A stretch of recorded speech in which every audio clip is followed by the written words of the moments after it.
Yes, yes, yes, Mark. Yes, I know what you mean, buddy. Yes, yes. Yes, yes. Oh, wait. I have a double appel. Oh. Yes. Oh, yes, John. Yes. Oh. John, listen to me. Yes, okay, boy. Monaco was fun, but I have a life to live. And a JT Comics to shoot, okay? Depuis Monaco, il me lâche plus les deux là. John Romita, Mark Millar, il m'appelle. L'autre, il veut que j'aille à New York, il veut me donner des dessins, il veut que je rencontre son père. Mais moi, j'ai une vie, ok? J'ai pas que ça à faire, quoi. Et j'ai surtout un JT Comics à tourner. Donc tout de suite, c'est les news de la semaine. Bill Sienkiewicz et Furax. Alors on va se mettre d'accord tout de suite parce que c'est quand même un grand artiste et des fois entre geeks on n'ose pas en parler parce qu'on n'arrive simplement pas à prononcer son nom. C'est Bill Sienkiewicz. Sienkiewicz, voilà, c'est tout simple. Du coup vous pourrez dire ouais j'ai adoré le taf de Sienkiewicz sur Elektra quoi. C'est super épuré quoi. Parce qu'il y en a qui parlent comme ça arrive. Sinon vous l'appelez Billy, ça sera plus simple. Bref, Bill Sienkiewicz a adressé un tweet assassin à des personnes, une personne à des personnes, je ne sais pas, mal intentionnées. Je laisse Trash vous le traduire. Aux voleurs qui ont éventré le colis pour voler cette commission à son destinataire en France, allez vous faire foutre. Donc je ne sais pas comment ils ont fait pour savoir qu'il y avait un truc aussi magnifique dans ce paquet, je ne sais même pas s'ils savaient qu'il y avait un truc aussi magnifique dans le colis, j'espère, parce que quand même le pire du pire des scénarios, ça serait quand même que cette œuvre est finie déchirée à la poubelle. Mais en tout cas, on peut comprendre l'énervement de l'artiste. Et d'ailleurs, un autre collègue à lui, donc un artiste et un vendeur d'art, Sal Abinanti, qui est basé à Chicago, a promis 5000 $ à quiconque lui ramènerait cette peinture. Donc espérons que les voleurs soient assez cons pour tomber dans ce piège et se trahir comme ça. Miss Marvel, superstar.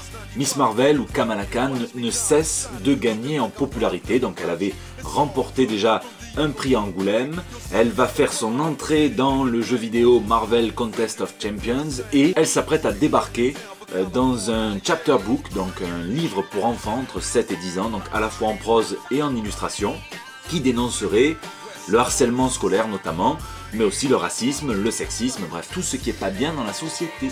Donc ça s'appelle Fist of Fury, et elle en sera le personnage principal. Comme je vous l'ai dit, l'histoire se développera autour des thèmes de la discrimination, du sexisme, du racisme, hein, donc elle va subir parce que c'est à la fois une femme, une musulmane en plus, et j'imagine même pas si elle avait été lesbienne. Donc le livre parlera plus largement de ces thématiques abordées pour les enfants.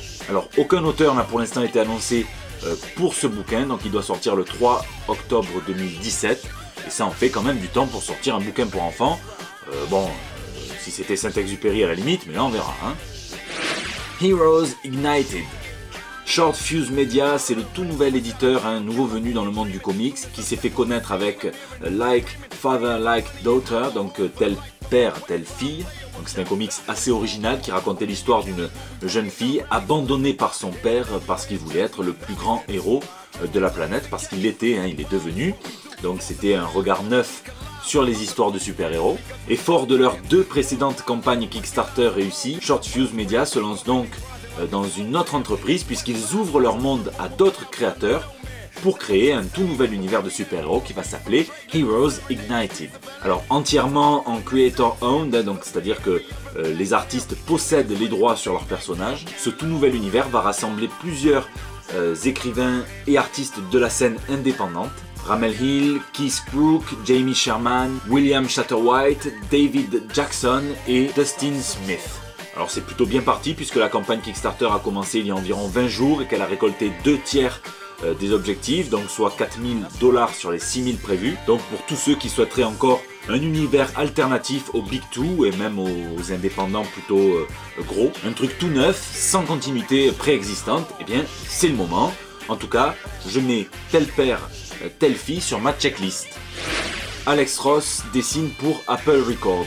Alors ça n'a rien à voir avec un iPhone ou avec Steve Jobs, mais dans la série Les comics se démocratisent, on a appris que le très talentueux Alex Ross, que je ne vous présente même pas, a été commissionné par le label de disques, la maison d'enregistrement Apple Records, qui a été créé par les Beatles, un petit groupe de variété, pour peindre plusieurs œuvres dans le cadre de la sortie d'une boîte, d'une box édition spéciale sur le thème du Yellow Submarine. Apparemment, Alex Ross est un fan de rock et de musique en général, mais plus particulièrement des Beatles. C'est pour ça qu'il a de suite accepté de faire ses œuvres qu'il présentera au public lors d'une séance de dédicace le 30 avril à Las Vegas. Un live exceptionnel. Réservez votre soirée de lundi soir puisqu'entre 21h et 23h se tiendra un live sur la chaîne de One Matt Show, donc c'est Matt la sélection comics, qui a invité Mr. Yanda, Marvel et le commis des comics, moi-même, pour discuter autour des super-héros et de l'affrontement des super-héros. Donc je vous invite à nous rejoindre.